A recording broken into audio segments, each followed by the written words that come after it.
Caleb, bank on it, yes or no?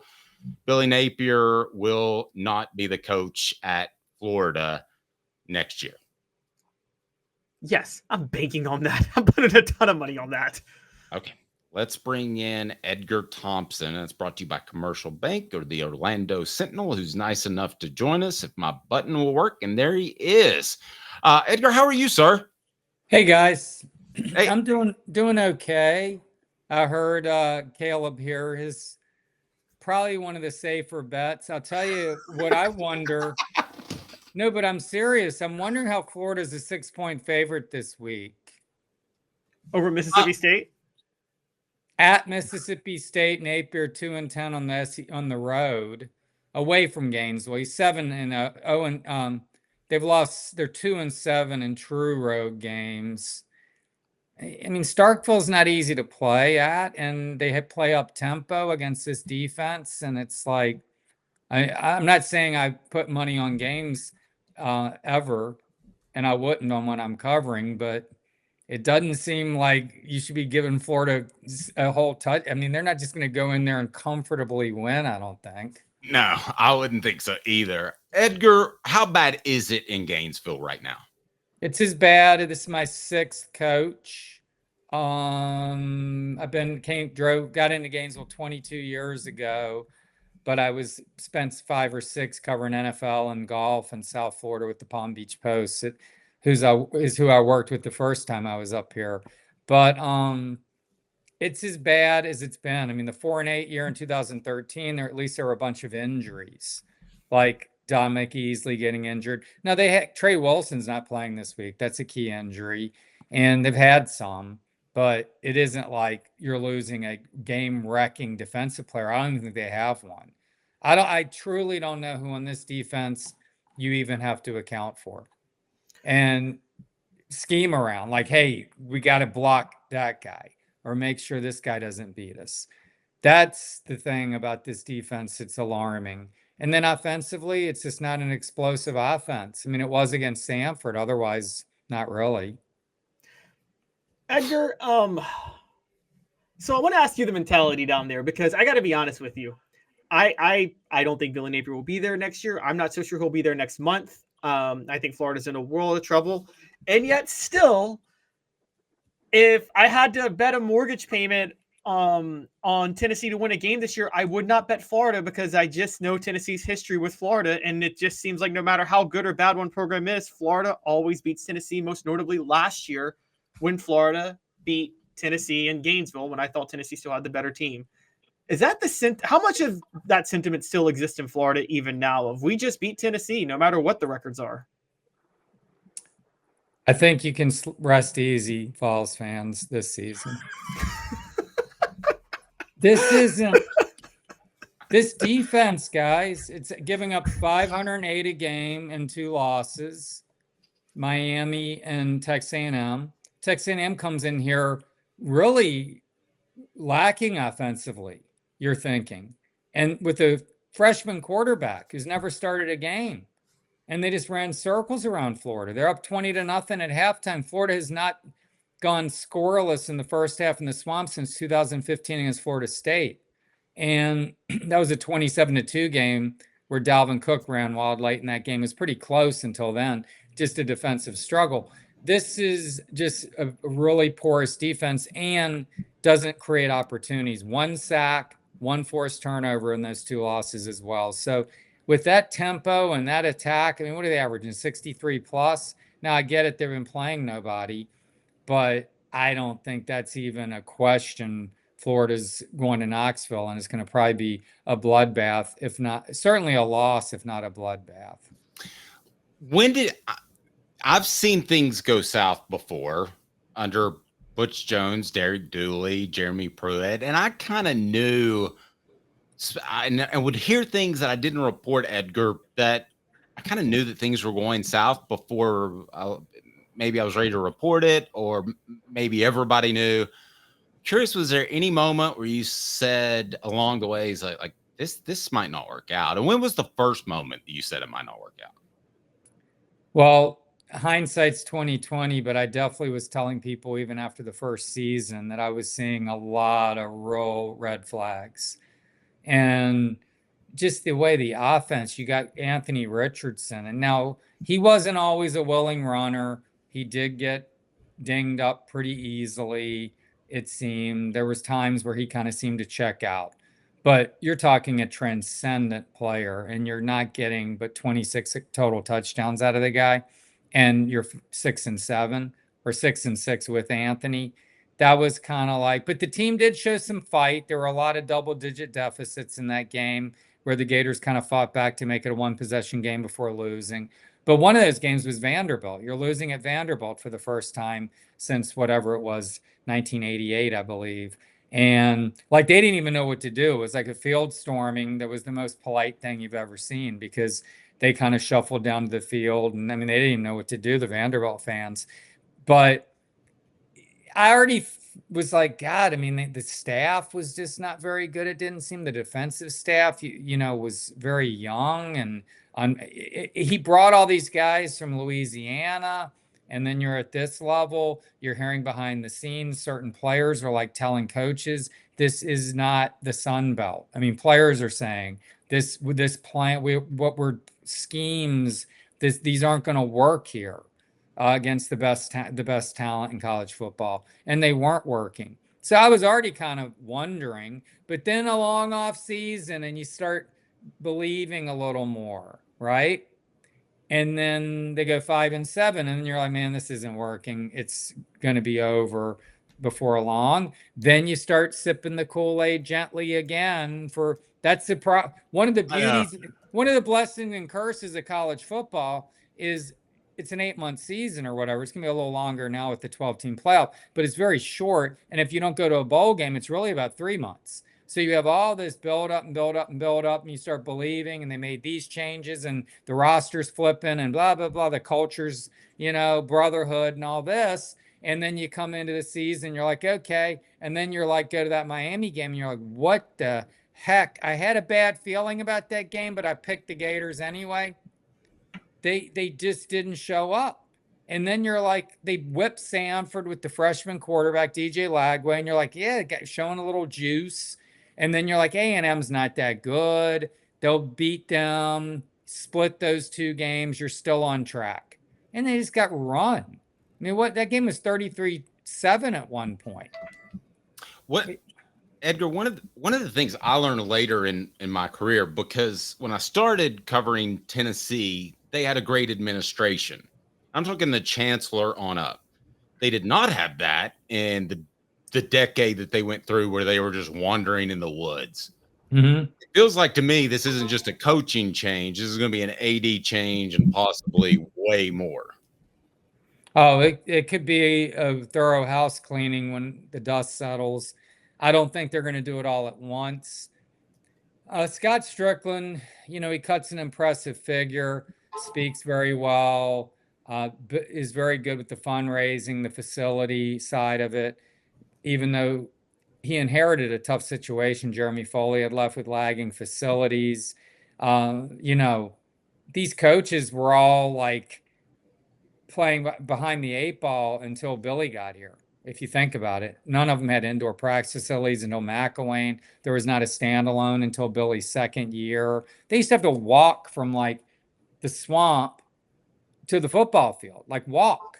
And then Billy started busing them like 400 yards just to save the load management or whatever. So anyhow, it was tough there, but he's been given everything, Billy, right? Everything.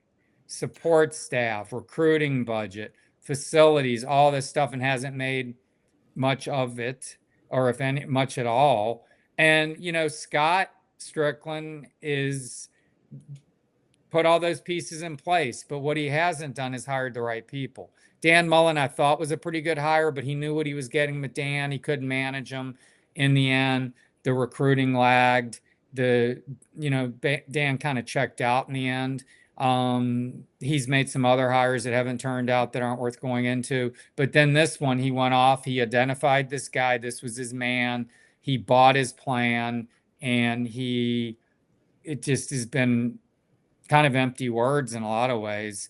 So ultimately, Scott probably is going to get swept up in this, along with some of these people in the UAA, University Athletic Association. You would think, but I just don't know for sure. The first step is just, you know, a reset of the football program, and they don't have a president, as you know. Ben Sass resigned, and so you have an interim president. You're going to have a fired football coach eventually this season, I think, by the season's end. You're going to have an interim AD too. I just don't know how you do it all at once. Edgar, real quick, I know you got to get out of here. No, that's okay. I got a little bit of time. Okay. There just happened to be a social media clip with Urban Meyer. Did you see that yesterday? Well, unfortunately, my Twitter account has been corrupted and it's been down almost 2 months. And you talk about, you know, sailing blindly. It's like, you know, the old cartographers or whatever on the Clipper ship. I mean, I don't know where I'm going, but without Twitter. But yes, I heard about it. Would they ever entertain bringing him back? It would be a hard sell because of the way he left twice, really.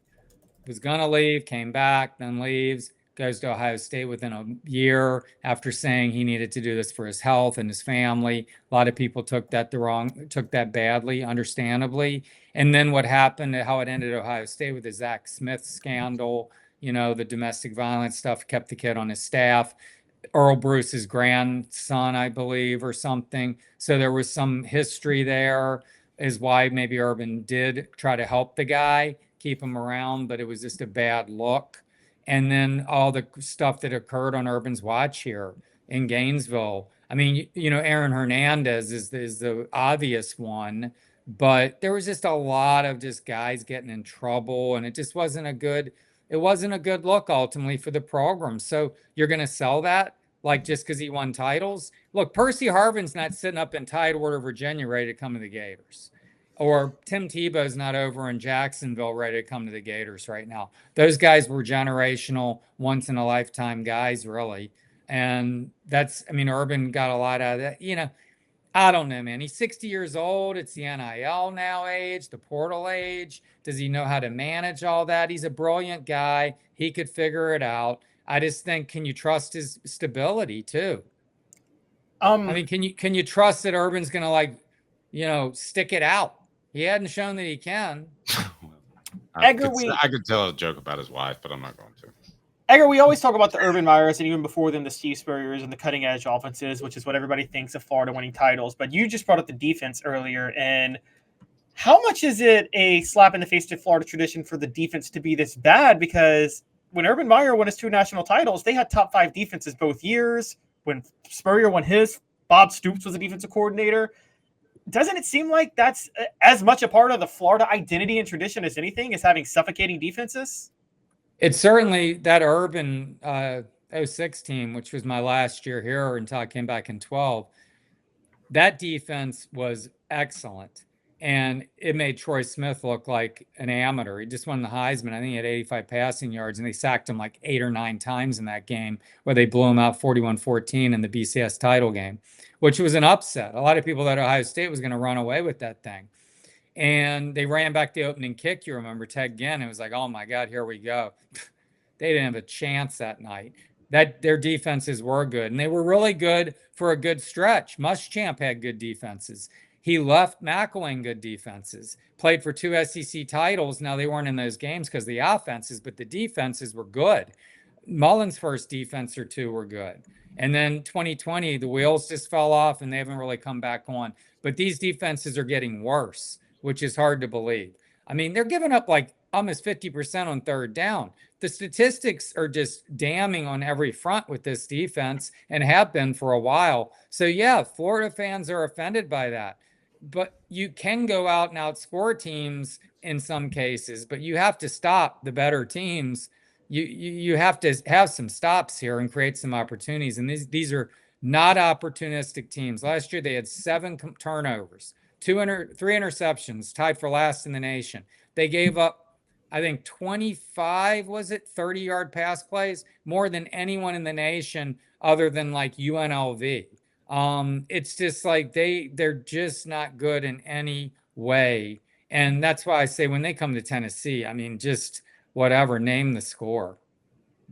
It's putting the cart before the horse, but do you have any idea who they would go after? And I'll let you out of here. Well, everybody thinks Lane Kiffin is the guy, that he would like the Florida job, that he wants to go to a big brand and prove his wares. He's done fantastically at Mississippi Ole Miss. But think about it.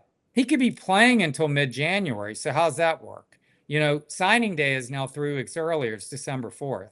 I didn't realize that till the other day. The portal opens December 9th.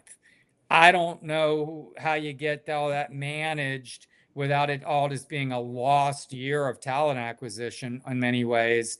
If you're like got a team that's in the playoff, it's going to be it's a needle to thread. I wouldn't want to, but he would be a guy who would instill excitement, who would bring back offensive fireworks, who would bring back some brashness a la Spurrier that fans love. Urban was pretty cocky. Mullen had a little cockiness to him when he had it rolling, particularly.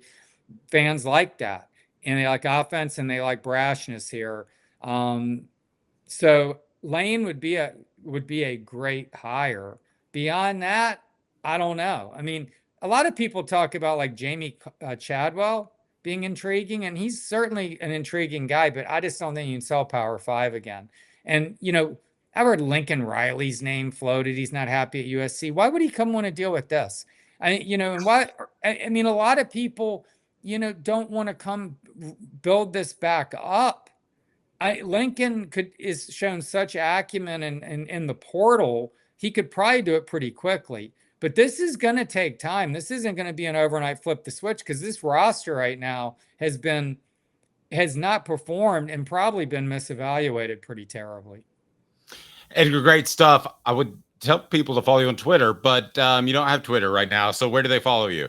Well, it's OS Gators, and I'm trying to revive it. I finally got a robot from Twitter actually communicated with me the other day and gave me some hope.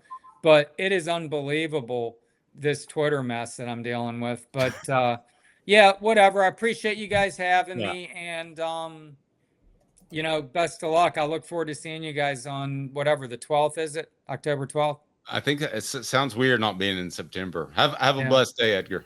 Yeah, see you, Caleb. See you, Dave. Have a good one, Edgar. Thank you, sir. I appreciate that. Edgar Thompson, the Orlando Sentinel. Wow, the way he laid out the timing of it, could it be Lane Kiffin? I'm going to say bank on it, brought to you by a commercial bank, that they would basically take a mulligan year to get Lane Kiffin. Caleb, do you agree? Bank on it, brought to you by Commercial Bank. Commercial Bank is your neighborhood bank. What makes us different from other banks? We understand that every customer has unique opportunities, challenges, and financial concerns. We don't expect you to fit into the same box as the next person or business. Whether it's purchasing a home, saving for your child's future, or planning for your next vacation, we're with you every step of the way to navigate life's big decisions. Commercial Bank, life made better. So, Caleb, do you agree or disagree that Lane Kiffin would take that job and they would take a mulligan on a year so that he could rebuild the roster? Because of timing, if he gets into the playoffs, he's not going to be eligible, or not going to be available, I should say, until like January. Yeah, I would take that mulligan. Wouldn't you? Yeah, I would. I probably wouldn't without the transfer portal and NIL in the old days, but I would now. I mean, yeah, so much of luck and look, this is coaching. This is a weird. I want to say this about coaching. It's like the NBA. So much of it is luck, and what I mean by that is so much of it is sucking at the right time, so you land the right player. I mean, I know that's weird to say, but I think isn't Alabama thoroughly grateful that, you know, the year before they fired Mike Shula, they went 10-2. You remember that team, Dave? They went 10-2 and finished in the top 10. Shula got a contract extension. Aren't they thanking the Lord that they went 10-2 in 2005 and not 2006? So then they could fire Mike Shula and get Nick Saban? Yeah, probably. So much of that is luck and timing. No, you're right. I can't argue with that.